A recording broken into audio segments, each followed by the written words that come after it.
Hey guys, it's your boy Tacho here, back for some more Fire Emblem Heroes, and today we're finally going to go ahead and do the showcase for the Fallen Ike. Now this guy is already like one of my favorite units that I've summoned in recent times, and I've gone ahead and given him the S-rank summoner support. So we're going to be showing this guy off today in Aether Raids mainly, because I feel like that's the mode where he's going to be his best at. You could of course run this guy in arena modes as well, but he seems so tailor-made for Aether Raids that it would be a shame not to show him off there. So his weapon, Chaos Ragnall, is the first unconditional distant counter weapon in the game that comes with stat bonuses on top of it. Now, we did have Kainigus in the game as well, and Kainigus was able to give himself distant counter, as well as gain +4 to all his stats if the foes initiate combat. But the downside to Kainigus is that he's not able to get the distant counter effect from his weapon if he doesn't transform.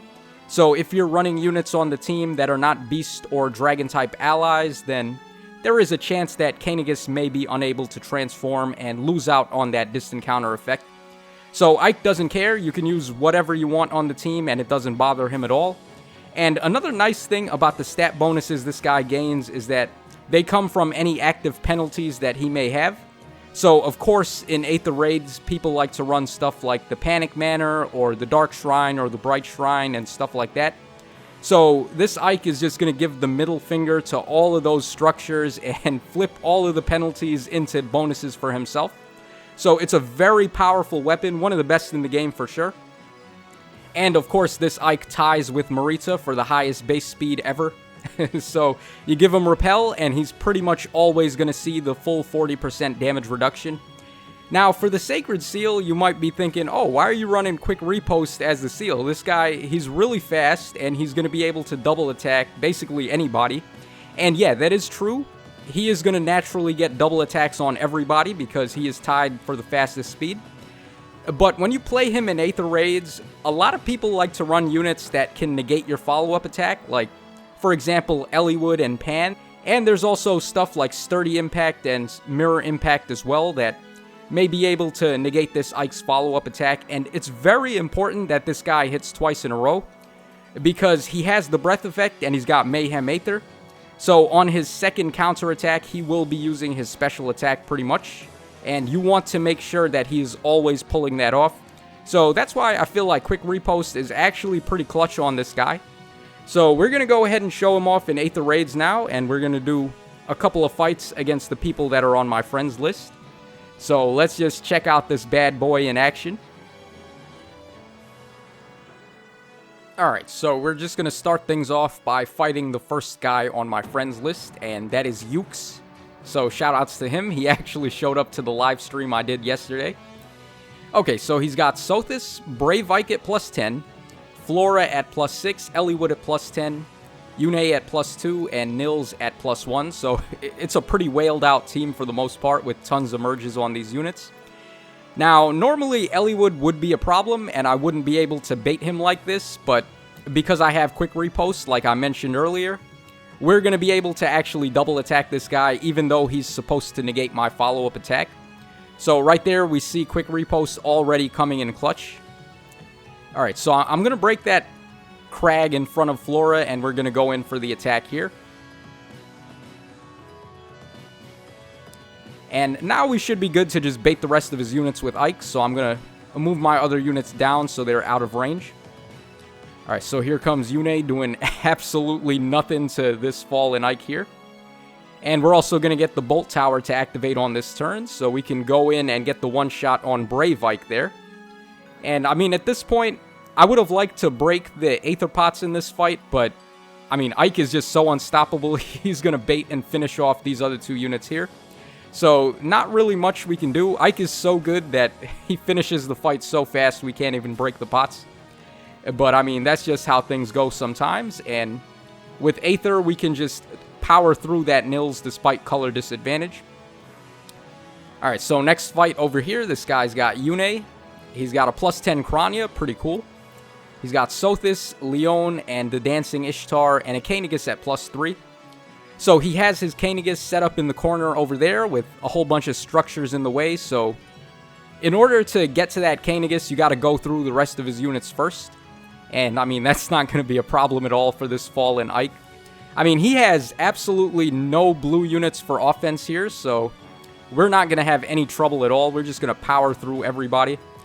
The thing about blue units for offense is that no one really uses them because Brave Ike is way more common as a bait unit. So people tend to stack their teams with a lot of red mages that have, Hardy Bearing equipped, so they can go through Irvan's damage reduction effect. But that's the nice thing about this Fallen Ike is that he's red.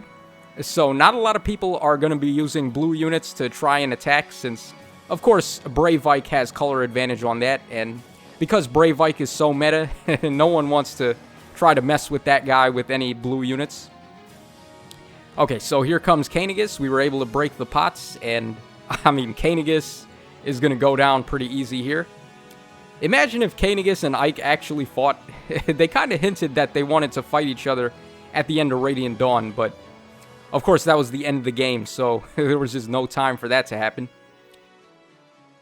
Alright, this guy over here, he's got Legendary Crom, which is, of course, the bane of my existence. I hate that guy so much. And he's such a tanky unit that it's almost impossible to beat him with a physical red unit. So it's going to be real interesting to see how Fallen Ike actually fares against that Legendary Crom. But I mean, as for these units over here on the left side, they don't really have the firepower necessary to take care of my Fallen Ike. And we have Mayhem Aether ready, so we're going to just body this Winter Sothis. And I want to do a quick check here to make sure Crom isn't going to be able to attack my other units. So I'm pretty sure Leanne is going to move first, and then Crom is going to move afterwards. So even if he uses his reposition skill, he's not going to be able to attack anyone besides Ike, which is perfectly fine by me, of course.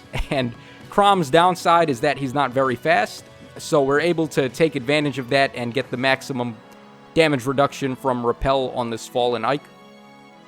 Look at that. Even with Moonbow, Repel is so gangsta that Fallen Crom, or that Legendary Crom, is not able to beat my Fallen Ike. And Leanne has such low attack, she's not going to be able to finish off Ike either, so I was able to take advantage of that, and we're going to be able to break both of the Aether pots here.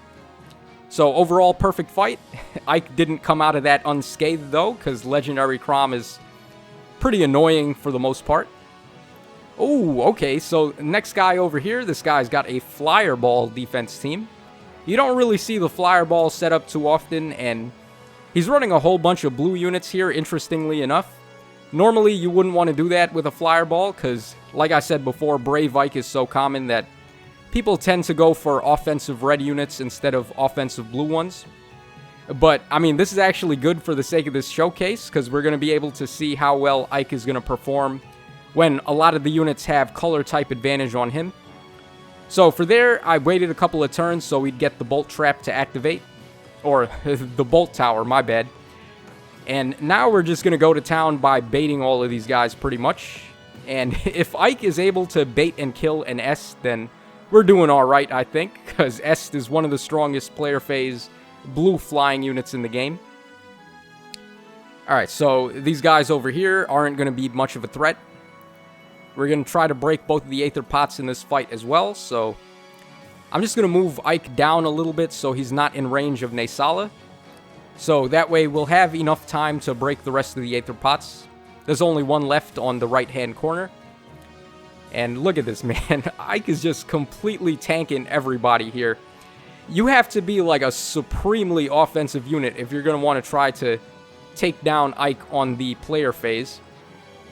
So Ike is really good. I mean, this Ike, he's got to be like the best sword unit in the game now, I think. It's pretty much just between him, Altina, and Marita. And between which one of those three you actually think is best is going to come down to preference, of course. Marita's weapon is stacked beyond belief. She's got -1 cooldown, of course, and then it gives her +5 to all stats and null follow-up. So for an offensive player phase unit, Marita is just out of this world. But when it comes to baiting, I think Ike is probably better for sure than both Marita and also Altina. So Ike does have advantages of his own. Alright, this guy here, he's got a +10 Reinhardt, but who cares? I mean, Ike is so gangster, we're just going to bait this guy anyway. Normally, Reinhardt is a unit that you don't want to bait with a red unit, but let's see how Ike does against him. Alright, look at that. The Reinhardt is just getting crushed by Ike here. You don't see that too often. When Reinhardt loses to a red unit, you know something is up. So, yeah, this Ike is pretty much the real deal.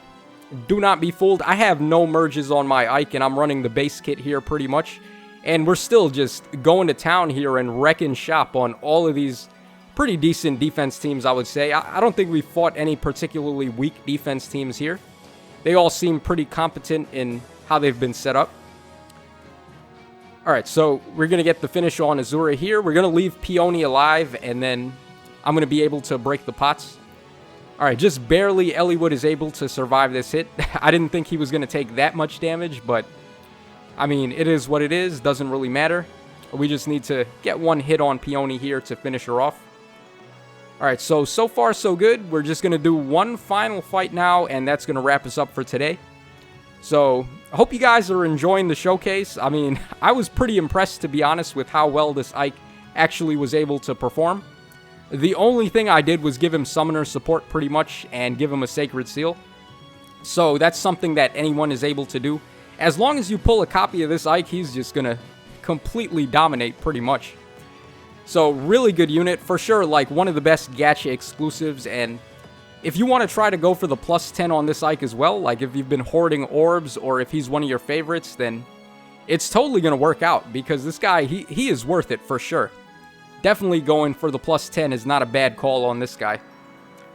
Alright, so just like we showed off before, we're going to be able to bait this Eliwood because I have the quick repost seal.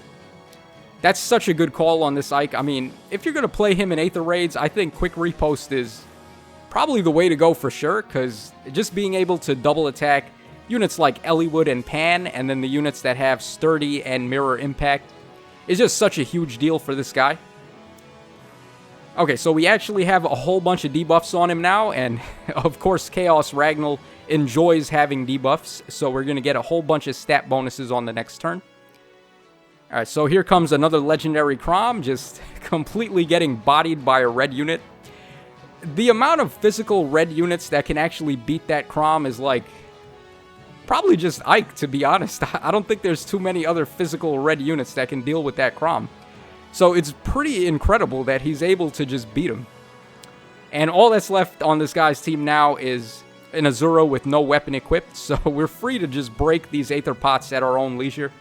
There's only one left, and I can go for some Smite shenanigans there. And then we can Wings of Mercy and dance on Ike for the finish. So that's going to wrap us up for today's showcase, guys. Pretty impressive. I was honestly kind of shocked that Ike was able to perform so well with such low investment, pretty much. I barely did a thing to this guy, and he was just dominating everybody. So, really fantastic unit. Of course, Ike is the GOAT, and he's my favorite Fire Emblem character of all time. So, it's really awesome that we have an Ike in the game that's arguably like a top 5 unit, probably. It depends on the arguments you want to make, but he definitely makes it in that conversation for sure. So, that's all for today, guys. Hope you enjoyed it. And as always, this is your boy Tacho signing out. So cheers, have a great one, and I'll catch you guys again next time.